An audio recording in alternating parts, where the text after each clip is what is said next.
ये हैं लग्नजीता चक्रवर्ती, जिनकी वजह से ऋतिक रोशन के चाचा राजेश रोशन मुश्किलों में घिर गए हैं। असल में लग्नजीता चक्रवर्ती का ये दावा है कि कई साल पहले उनके साथ म्यूजिक डायरेक्टर राजेश रोशन ने एक घिनौनी हरकत की थी और जैसे ही इनका बयान सामने आया तो हर कोई हैरान रह गया है। हम आपको बता दें कि राजेश रोशन राकेश रोशन के भाई हैं और राकेश रोशन की ज़्यादातर फिल्मों में म्यूजिक डायरेक्टर वही होते हैं। अब लग्नजीता चक्रवर्ती ये कहती हैं कि सालों पहले वो काम के सिलसिले में राजेश रोशन के घर उनसे मिलने पहुंची थी। इस दौरान राजेश ने उनके स्कर्ट में हाथ डाल दिया था।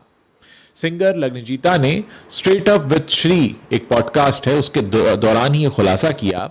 उनका कहना था कि राजेश रोशन ने उनको सांता क्रूज स्थित घर में बुलाया था और ये घर बेहद शानदार था। वो वहाँ गईं और म्यूजिक रूम में बैठकर बातें करने लगीं।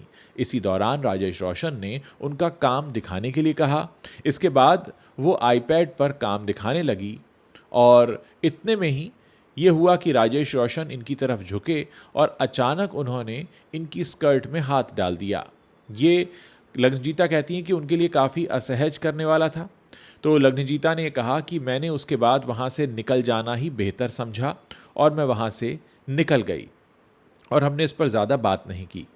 बंगाली सिंगर लग्नजीता चक्रवर्ती ने यह खुलासा करते हुए लोगों को हैरान कर दिया है। फिलहाल राजेश रोशन की तरफ से इस पूरे मामले पर कोई भी रिएक्शन नहीं आया है। कुछ साल पहले इंडस्ट्री में ऐसी ही हरकतों को लेकर एक मी टू मूवमेंट भी शुरू हुआ था। हालांकि इसके बाद से जो केसेस आते थे वो अब काफ़ी कम आ रहे थे और मी टू मूवमेंट के वक्त कई लड़कियों ने सामने आकर अपनी बात कही थी। फिलहाल लग्नजीता चक्रवर्ती को लेकर चर्चा हो रही है।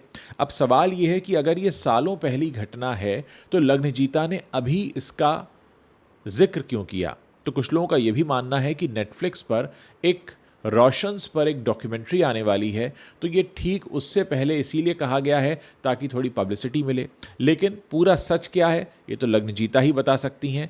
पहला सवाल ये है कि लग्नजीता अभी तक शांत क्यों रहीं और दूसरा सवाल ये है कि उन्होंने अभी इस बात को सबके सामने क्यों रखा है। तीसरा सवाल ये है कि क्या लग्नजीता ने इसको लेकर कहीं कोई कंप्लेंट या शिकायत की है। ये तमाम बातें हैं और साथ ही इंतज़ार है इस पूरे मामले पर राजेश रोशन के बयान का भी, जो अब लोग जानना चाहते हैं कि राजेश रोशन का इस पर क्या कहना है।